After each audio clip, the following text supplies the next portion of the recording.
Well, I came in into to UCSB as an undergrad in film and media and communication, which I know it's like a uh, kind of an unconventional path, but that's why we're here.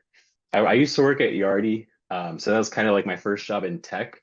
And then I chose the UCSB MTM program while I was there because I figured like, okay, I'm in tech. I know this is a career that I want to pursue, but I want to have the leadership skills. I was in an entry level role, and I'm like, okay, I kind of want to accelerate that and see where that takes me, and see if I can get a better role.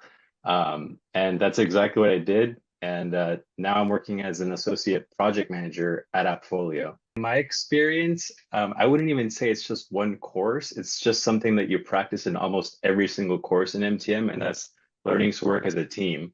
So if you're somebody who wants to go into tech, if you're not in a technical position as an individual contributor, like you're going to be working in teams all the time, and that's one of the keys to success.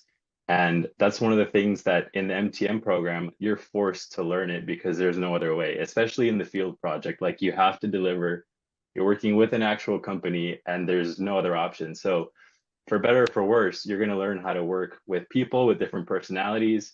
And for me, that's helped me in my role as a project manager because I'm expected to kind of pull people together and influence people without necessarily having authority over them. So that's a challenge.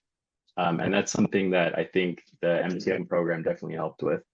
I think the biggest thing is just being an effective communicator. Just even thinking back to my undergrad days as a film major, like I was writing a crazy amount of essays, and of course that helps fine tune that skill. So even like 10 years later or whatever, I might be writing about something completely different, but I can effectively communicate with people, and I think that goes a long way. I'm a project manager in marketing for AppFolio. Um, and any marketing projects that come in, which it could be anything. It could be like digital ads. It could be we're going to an event and like we need me to show up and get leads. It could be emails. Um, there's a giant array of things like that. But those projects get submitted by program managers, and then it comes to somebody like me. And so part of it is intake and saying like, is this something that we need to work on? Does it agree with the business goals, and can we do it in a timely manner? Then it's finding the people to do it. We only have a certain amount of people and a certain amount of hours. So then it's kind of like puzzle piecing these different tasks, making sure that we can assign them to people and that people are on board, right? That's kind of where the humanities part comes in is you're not just saying, hey, you're going to do this. You're saying, hey, do you agree with doing this? How do you feel about it? And then, once we can get sign off, it's about executing the project, which is, creating a timeline, seeing the project through from kickoff to execution. And then after that, it's kind of doing a retro and seeing what worked, what didn't work, things like that. I think one of the things I learned in terms of like not having an engineering background and going into this program was that everybody has different strengths. I think when the program was starting, if I'm being honest, I was like a little intimidated because I didn't know what to expect. I had very little knowledge of engineering. And it turns out, I mean, that's not what the program's about. And we all can help each other in different ways. So even if you don't have a technical background, like I mentioned before, like you might be a great communicator, you have different strengths that'll, kind of balance each other out. So when you're working in these teams, when you're working on those field projects, like Isabel just mentioned, you can all fill different roles, and you'll find that your skills are going to be relevant.